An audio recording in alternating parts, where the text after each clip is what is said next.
Iba ang magkakapatid na vloggers mula sa Nueva Ecija. Ang kanilang Christmas gift sa kanilang nanay, bagong bahay. Agama. Tutulog. Ang beauty rest ng nanay na ito, binulabog ng 3 niyang binatang anak. Birthday mo, natutulog ka. Isinakay siya sa van at piniringan pa. Ang magkakapatid kasi merong pasurpresa. Regalo ko sa iyo na to. Pangarap natin to. Matagal na.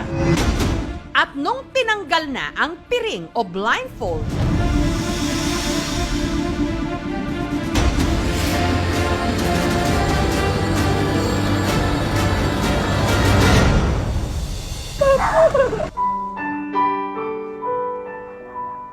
ang kanilang ina napaiyak sa tuwa.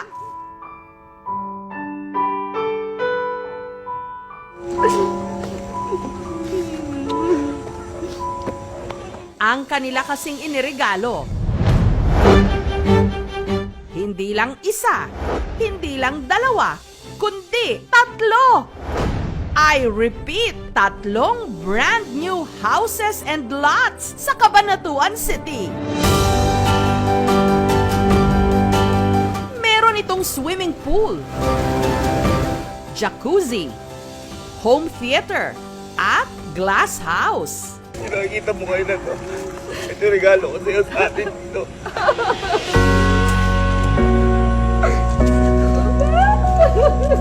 Trip naman yung papa ko, yung garayan. Nangungupahan lang daw sila dati, pero ngayong New Year, meron na silang new house. The house that content built. Welcome po sa Camp Pinpin. Pasok tayo sa tahanan. At buhay ng isa sa pinakasinubaybayan Andito ko na pala, ma-WhatsApp ba? at pinakamatagumpay na content creators ngayon. Sige, ako na maghahain. Diyan ka nga upo ka, tatawagin ka na lang pag okay na. Wow! Wow! Mga nagluto na kami! Sina Gavin, Allen, at Kelsey, ang Kapinpin Brothers. Oo na. Bakit ba nilagay mo patitlog na pula? Di ka na nahiya, may bisitang kakain dito. Ayan o. Nagkuleutos ni Mama. Kala niya siguro itlog na puti, ni ibabaw sa kanin. Hindi hilaw yung itlog na pula. Malay ko pa. Ang 3,500 square meters na lupa, pinatayuan nila ng 3 bungalow, tig-isa para sa kanilang 3 magkakapatid. Para kahit magkakahiwalay kaming bahay, magkakalapit pa rin po kami. Yung unang bahay po na to, dito po nakabahay sila si Mama, tsaka si Kelsey. Pasok po kayo. Ngayon lang po kayo makakita ng walk-in closet na may kainan. Pinili po namin na close po siya na white kasi po pag nakikita niya lagi bag niya, gusto niya laging dagdagan. Kaya sinarado ko na po. Ang kanilang swimming pool, meron pang pa-falls. Pangarap po ni Mama yan at 3 falls po na yan. Medyo malabo lang po yung tubig ngayon. Naligo po si Kelsey. Ang mapagyayabang ko lang po siguro dito, eto, para kapag manonood na lang ako, ganyan na lang po. Sobrang lambot po nung binili kong kama. Nakapaghiga mo, talagang makakatulog.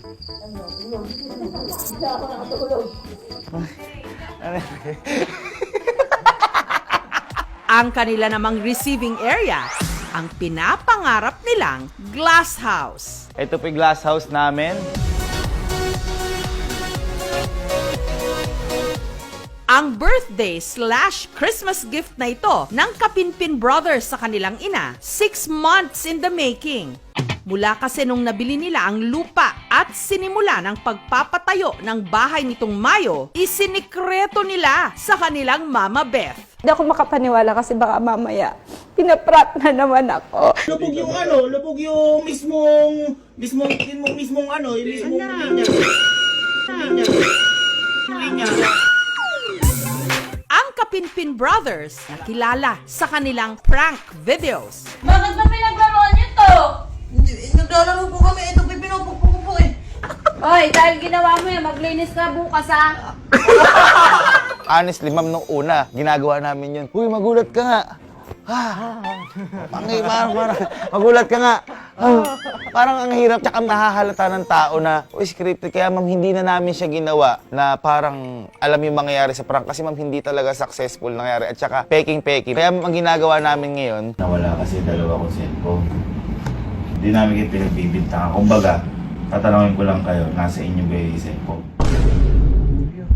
if ever ka ako na may nararamdaman kayo, sumabay kayo sa flow. Minsan ma'am, nag-aaway kami, patayin niyo yung camera. Away kami, sobra ka na kuya. Sigurado kayo, hindi kayong dalawa yung gumawa ng cellphone.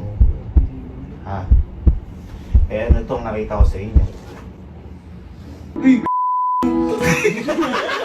May gagantihan ako. Pero sa magkakapatid, si Gavin daw talaga ang unang gumawa ng content. Nung bago mag-pandemic, ang nakasama ko po muna mag-vlog yung girlfriend ko. Oo, tinan mo naman yung sayo ko, diba? Uy, importante, masaya ka. Love you. Eh malayo po kami sa isa't isa, parang 1 hour and 30 minutes yung biyahe. Hindi po namin kaya mag-daily vlogs. Sabi ko, try ko kaya ako yung mga kapatid ko. Mamay, halika, may papagawa ko sa inyo. Tapos parang naisip ko din nun, wala pa ako nakitang magkakapatid na nagbablog na sobrang gagwapo, Opo, hindi po totoo yun. Ito po yung una namin pinang-vlog, pero hindi po siya naging success kasi sobrang blurred po niya. Kaya nag-turn po kami sa cellphone ni Papa. Ito po yung ginamit po namin na almost 1.5 year. Tingnan lang natin kung hindi ka magpurong dito. Unang vlog po namin, maghugas ng pinggan. Wow! Umabot po atang 5.2 million views yun. Tuloy-tuloy yung nakakaya natin. Nung una talaga, mahirap kasi mula sa wisyo namin, kahit ako nahihirapan ako mag-vlog, try ka ako natin, yung ginagawa lang natin na araw-araw. Kasi mas malala po kami kapag wala sa vlog. Sir Allen, bakit ka na-convince mama na sa pag-vlog? May suhol po sa akin lagi. Ayun pala, ma'am. May suhol po lagi kada. Oo, ma'am. Kasi ma'am, di pa kami sumasahod nun. Lagi ko ma'am sila sinusuhulan. Ayoko na nga, mag-ano lang. Ano? Bakit pa kasi pinaglilinis niya, kuya? Hindi, kaya mamasihin nga namin siya. 500, 1,000. Effective na effective dahil mukha silang ganun, ma'am. Hoy, lumalabas ilin ni Bata. Guys, pating ko kayo. Nakukuha po namin yung content namin nung una sa mga nangyari po sa amin nung mula pagkabata namin. Inaano po namin. Ano tawag? Anong revise? Hindi. Anong reincarnate? Hindi. Inuulit na lang ma'am namin. Kasi ma'am, yun yung pinakamasaya nangyayari sa amin. Nagtatakbuhan kasi kinuha yung pagkain, hahabulin na walis tambo. Kumbaga, tawan-tawa kami dati doon. What if kaya ako, gawin natin ulit yun. Hoy, Kanina pa po yan dyan. Yung pag tinatawag po kami ni Mama, nagtutulog-tulog kami sa kwarto. Yung po kasi yung madalas namin gawin kasi ayaw po kasi namin nauutusan eh. Nagtatago po kami lahat eh. Si Gavin, aminadong may idolong vlogger. Kong TV, ma'am. What's up sa inyo?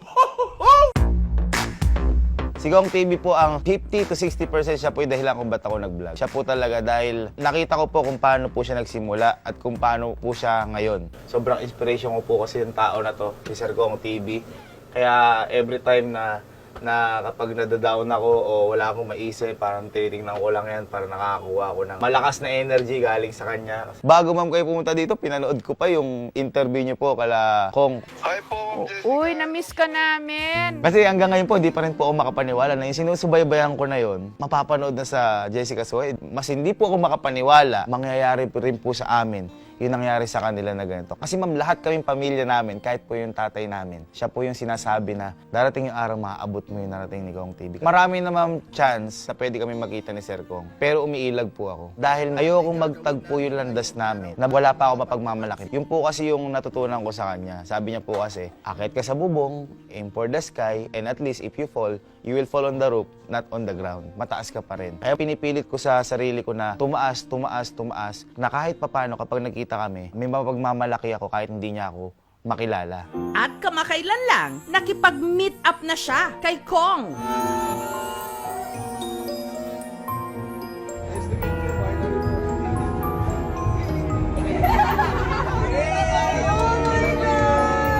Sobrang thankful ko dahil nung nakita ko pa lang si Sir Kong, kinamayan niya ako, tapos binanggit niya mami yung pangalan ko. Nakagawa lang natin. Grabe yung success ni Sir Gavin. At ayoko din ma'am sabihin sa vlog namin na idol ko siya kasi syempre itatag siya ng mga tao. Ayoko ma'am malaman niya. Gusto ko landas yung magsasabi ng pagtatagpo namin, which is nangyari ma'am nang hindi ko ina-expect din.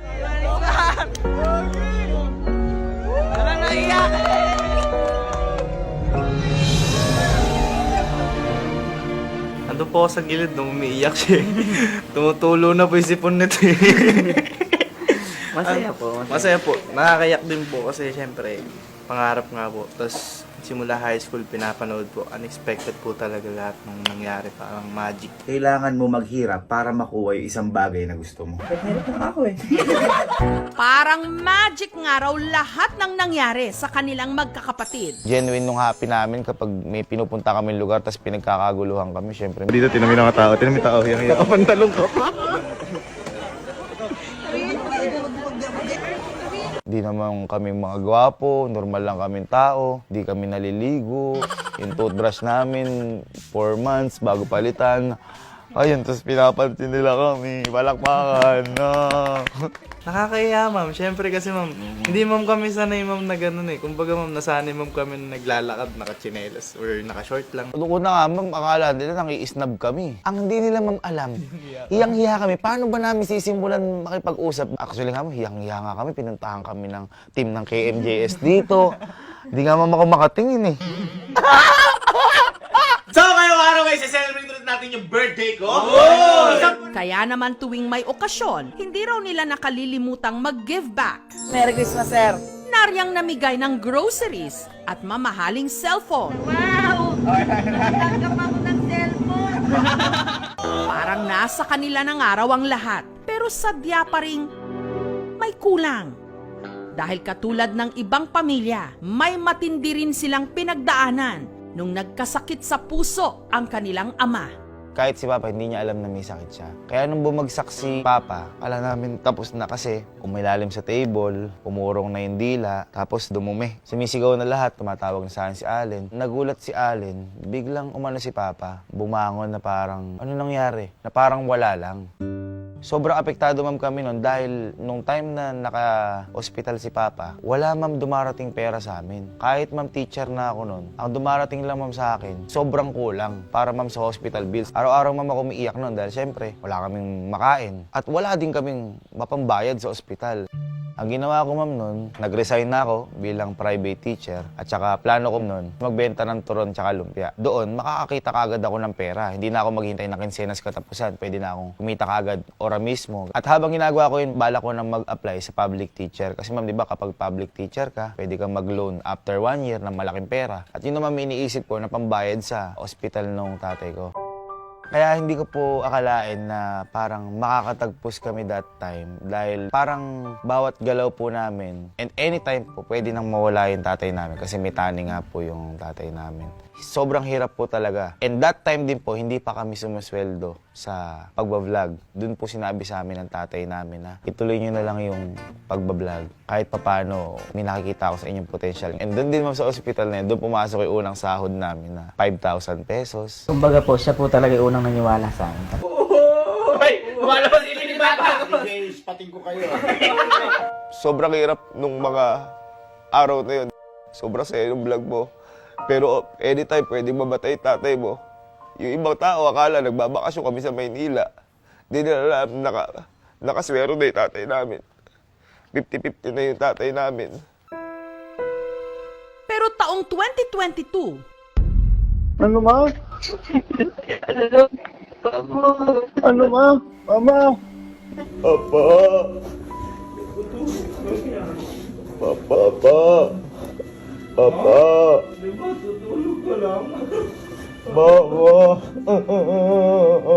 Ayoko ma'am talagang i-vlog yung pagkamatay ni Papa. Pero bago mamatay po si Papa, yun po yung hiling niya. Binibiro niya ako na pag namatay ako, i-vlog mo ako para hindi siya makalimutan. Yung binayaran namin sa funeral, halos nasa 140 to 150,000. Nagulat ma'am kami. Yung kinita ng video ma'am na yun, nasa 150,000. Today is Father's Day, kaya kayo kasama ko si Papa. Hindi, actually kanina pa kami umaga nandito. Bumalik na lang ulit ako mag-isa. Ang pagbablog ma'am, escape ma'am namin sa lungkot. Ang pinakamahirap lang ma'am pagtapos ng vlog. Pahinga, doon mo naman mararamdaman. Nung namatay si Papa, ako na lahat papalit sa lahat ng ginagawa niya dito sa mundo. Sabi ko sa sarili ko, gagalingan ko. Ganun na lang yung takot ko. Nagampanan ni Gavin, pinilit niya na maging isang kuya, isang ama. Katulad ng marami nating mga kababayan, ang pamilya Kapinpin nangupahan sa loob ng 12 taon. Ang hirap din kapag di ka nakakabayad ng renta. Hindi mo alam kung ano idadahilan mo sa may-ari ng bahay. Nagtataka ako ba't lagi siya nangungutang para mabayaran lang yung upa. Talaga nakikita ko, ma'am, umiiyak si Papa dahil wala kami pera eh. Kaya pinilit daw noon ng kanilang ama na magkaroon sila ng sarili nilang bahay mula sa niloan nito sa bangko. Nagkaroon ng bahay, di pa siya palitada. Kahit wala pa siyang pintuan o bintana, lumipat na po kami agad. Yung bahay namin na yun is utang. 5 years bago kami nagka-tiles. At saka kung mapapansin nyo po dito, yung mga tiles namin na yan, kahit basag-basag na yan, yan po ay pundar ng tatay namin. Kaya hindi po namin... Tsaka alarm system po yan. Pag may magnanakaw po, uy, tunog, uy, meron po Malalaman namin. Malalaman namin yan. Ang bintana po namin noon, yung plastic cover ng mga books na makapal. Tapos yung Pintuan namin, yero. Kahit ganun yung bahay namin, proud ako kasi sa amin yun. Ang pinakamagandang CR namin. Ito, papakita ko po sa inyo. Napakaganda po ng locking system po na to. Tingnan niyo po yung knife na gamit namin. Kinakalawang na ho. At para lang ho dito yan. Ayan po. Lock na po yan. Ganyan po. Napakatinding lock po niyan. Kaya nung nagsimula ng kumita sa vlogging at brand endorsement, ang magkakapatid, walang ibang naisip na pinakamagandang regalo sa kanilang ina, kundi isang malaki at magandang bahay. Kasi nakita ko yung paghihirap ng magulang ko. Isa ako sa mga bata noon na nangangarap para mabigyan ng tahanan yung mga magulang natin. Papa, kung napapanood mo to, gusto ko lang sabihin na natupad na yung isa sa pinakamalaking pangarap natin para sa pamilya natin. Di ba sabi mo, may iba't ibang klase kang gusto mga birthday gift.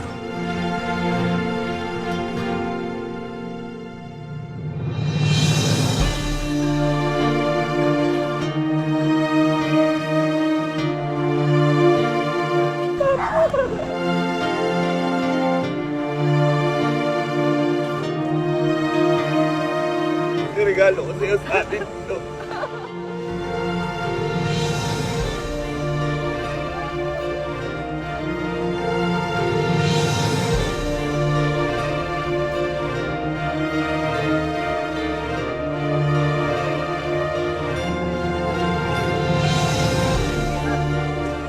Siyempre, para sa iyo yan, para sa inyo ni Papa, para sa pangarap natin.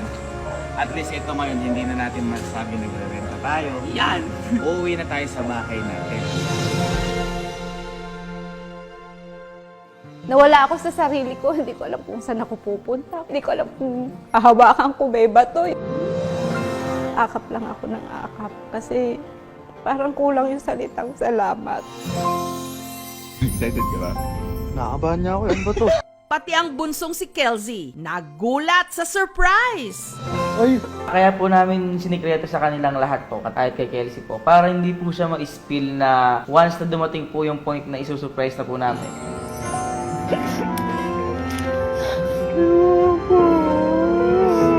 Nakakabigla kasi syempre nung time na bumukas kasi yung pinto, doon pa yung picture po ni Papa. Hindi naman naabutan ni Papa to. Gusto naman namin bawat sulok, nandun si Papa. Bawat sulok, maaalala namin si Papa. Yun yung mga pangarap po nilang design. For example, may bilyaran, si Papa mahilig magbilyar. Medyo makikita niyo po dito, glass house, yung tanggapan ng mga bisita para medyo formal. Meron din po tayo yung theater room kapag manonood. Pinilit ma'am namin na malaki yung bakuran. Kasi ma'am, yun yung pinaka gusto namin na kapag labas namin, feeling namin nasa labas kami pero secured kami.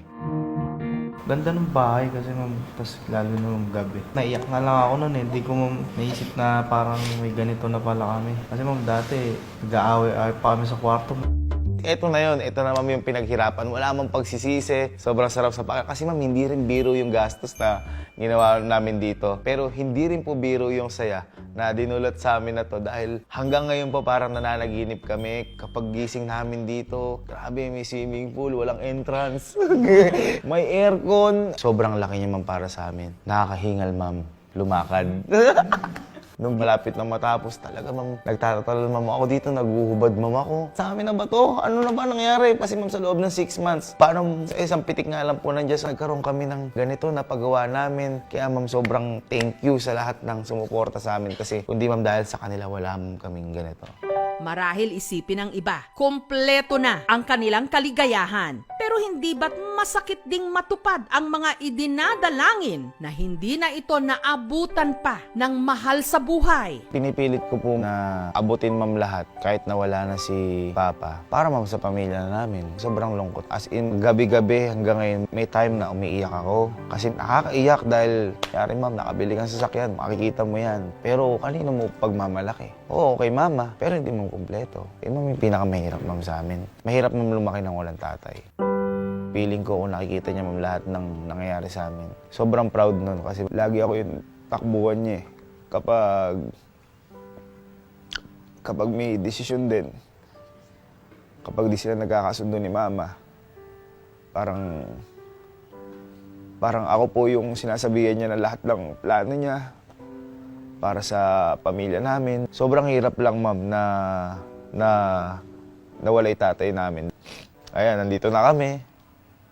Pero ano yung sense?